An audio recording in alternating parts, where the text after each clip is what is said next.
She laughed at something that wasn't funny. You noticed it. You brushed it off. You told yourself you were imagining things. Because a woman 15 years younger showing that kind of interest in you? That doesn't happen by accident, except it does. And it's happening more than you think. Here's the uncomfortable truth. Most men over 40 have been given a signal from a younger woman at least once in the last year and missed it completely. Not because they're clueless, because they've been trained to doubt themselves the moment age enters the picture. Attraction doesn't check your birth certificate. It responds to something else entirely, something most older men have in abundance and don't even realize they're broadcasting. So which one of these 9 signs have you already seen and talked yourself out of? If you're here, I already know a few things about you. You've noticed something. A look that lasted a half second too long. A text that came a little too quickly. A laugh that was a little too easy. And somewhere in the back of your mind, a voice said, "Don't be ridiculous. She's just being nice." I want to challenge that voice today, not because I want you to walk around assuming every younger woman who's friendly to you wants something more. That's a fast way to make things awkward and read situations wrong. I want to challenge it because most men your age have been conditioned to underread interest, not overread it. You've spent years being told that age gaps make you the exception, the outlier, the guy who should feel grateful for basic politeness. That conditioning doesn't just lower your confidence, it makes you functionally blind to real signals. Here's what's actually true, and it's backed by how attraction works at a behavioral level, not by wishful thinking. Younger women are frequently drawn to older men for reasons that have nothing to do with charity or daddy issues. The lazy explanations you'll hear on every other channel. They're drawn to stability, to emotional regulation, to a man who isn't performing confidence but actually possesses it. Those qualities tend to accumulate with age, and when a woman recognizes them, her behavior changes in specific, observable ways, long before she'd ever say it out loud. By the end of this video, you'll know exactly what those 9 behavioral signals look like. The physical ones, the verbal ones, and the ones so subtle most men miss them entirely, including the one at position 7 that catches almost everyone off guard because it looks like the opposite of interest. I'll also show you the single biggest mistake men make once they think they've spotted attraction, a mistake that turns a promising situation cold in about 30 seconds. And I'll tell you why the sign everyone assumes is the strongest indicator, constant texting, is actually one of the least reliable on this entire list. Pause for effect. Because here's the thing nobody tells you. Reading attraction correctly isn't about spotting one dramatic moment. It's about recognizing a pattern. One sign proves nothing. 3 or 4 signs showing up consistently over time. That's a woman telling you something she hasn't said out loud yet. Let's get into it. Most men think attraction announces itself. A wink, a compliment, something unmistakable. It doesn't work that way, especially for a younger woman interested in an older man. Why? Because she's often navigating her own uncertainty.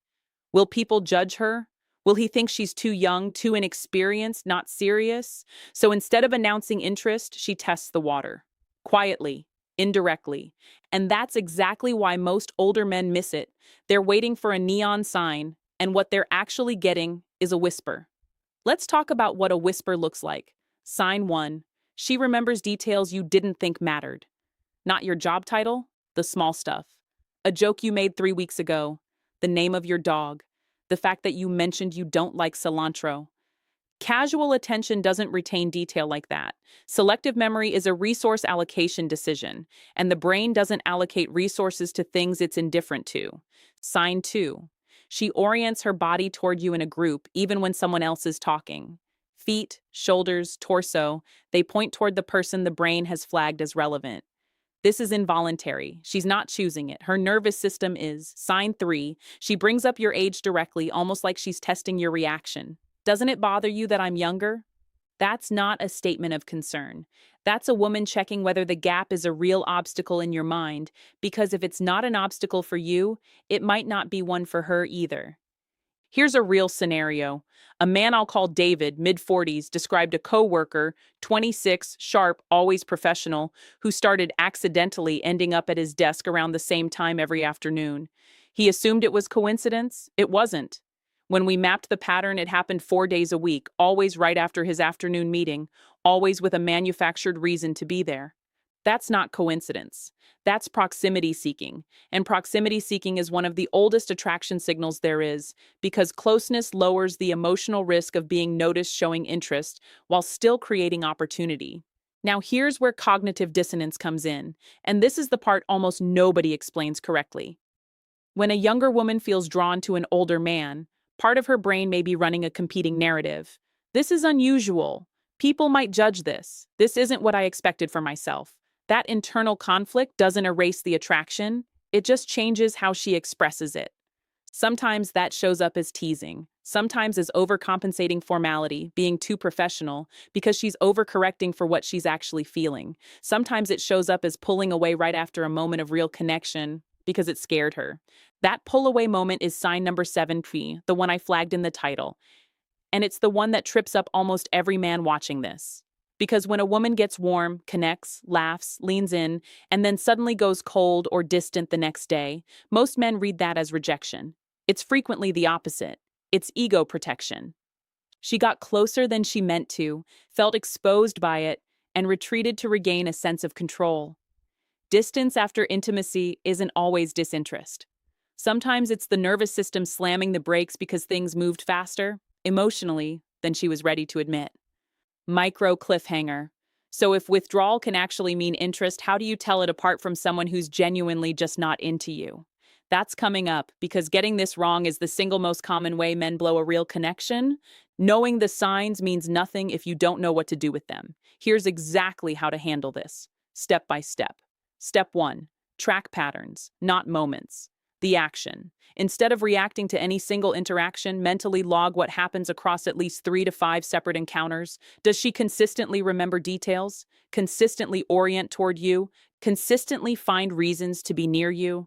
The psychology. One data point can always be explained away. Coincidence, mood, politeness. A pattern across multiple contexts is much harder to explain as anything other than genuine interest, because it would require her to be performing the same behavior deliberately across unrelated situations, which is exhausting and unlikely if she doesn't mean it. The mistake, obsessing over a single high-intensity moment, one great conversation, one lingering look, and building an entire narrative around it. One moment is a maybe. A pattern is a message. Step 2, create low-stakes tests, not high-stakes declarations. The action, instead of a big confession of interest, create small moments that require a choice on her part. Invite her into a slightly more personal conversation. Suggest grabbing coffee, since you're both already headed that direction. Something with an easy exit built in.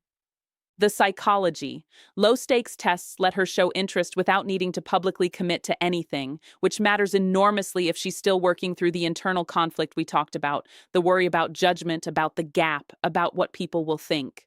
The mistake, skipping straight to a heavy, direct question, "Do you have feelings for me?" before there's enough trust built.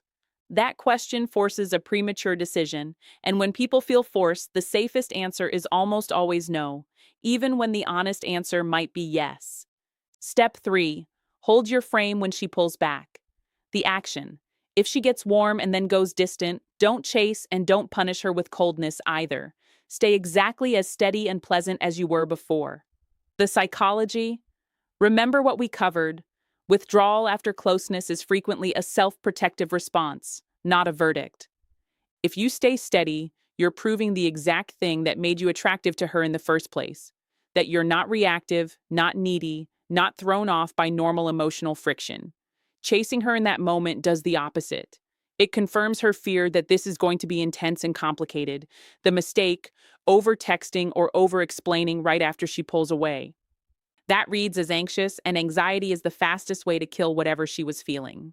Step 4, address the age gap directly, once, with zero apology. The action, if it comes up naturally, don't dodge it and don't over-justify it. A simple, grounded statement works. Something like acknowledging the difference exists and that it's never once been a concern for you. The psychology, your comfort with the gap gives her permission to be comfortable with it too. Discomfort is contagious, but so is calm. If you treat it as a non-issue, her nervous system takes its cue from yours. The mistake, over-explaining, joking nervously about it, or bringing it up repeatedly. Constant reference to the age gap signals that you see it as a problem, even if your words say otherwise. Step 5. Let her invest before you escalate. The action, before you take things further, asking her out directly, expressing real interest, wait until she's shown initiative at least once. A message she sent first. A plan she suggested. A question she asked about your life outside of work or your usual context. The psychology, mutual investment predicts whether escalation will be well received. If you're doing 100% of the pursuing, you don't actually know if there's real interest. You only know she hasn't told you to stop. The mistake, mistaking her not saying no for her saying yes. Passive tolerance is not attraction. Active initiative is. I want to talk to you differently for the next few minutes because I know what happens after a video like this. You start watching her. Every interaction becomes data. Every text gets reread 3 times, dissected for hidden meaning. And somewhere in that process, the calm, grounded man she might actually be drawn to disappears, replaced by someone anxious, someone performing, someone waiting for a verdict. Here's the reframe I need you to sit with. You are not a contestant being judged. You are not auditioning for her attention. You are a man living a full life, and she is either going to want to be part of it or she isn't. And either outcome is fine, because your worth was never on the table to begin with. The men who actually succeed in situations like this share one trait. And it's not charm, it's not wealth, it's not even the age gap working in their favor. It's patience without detachment. They stay engaged, warm, present, but they don't need the outcome. That single quality is almost impossible to fake, and it's exactly what younger women are often searching for in an older man in the first place. Someone who isn't going to unravel over uncertainty. So stop trying to solve her like a puzzle. Stop replaying conversations for hidden clues. Watch the pattern, stay grounded, take the next honest step when it presents itself, and let the rest happen at its own pace. Interest that's real doesn't need to be rushed, and interest that needs constant rushing was probably never as real as you hoped. A woman who's genuinely drawn to you will keep showing you, not just telling you. Your job isn't to force clarity. Your job is to stay steady enough that clarity has room to show up on its own. If this gave you a new way to see what's actually happening around you, hit subscribe. I break down real psychology like this every week. No fluff, no fairy tales. And drop a comment. Which of these 9 signs have you already seen and second guessed yourself on? I read every one.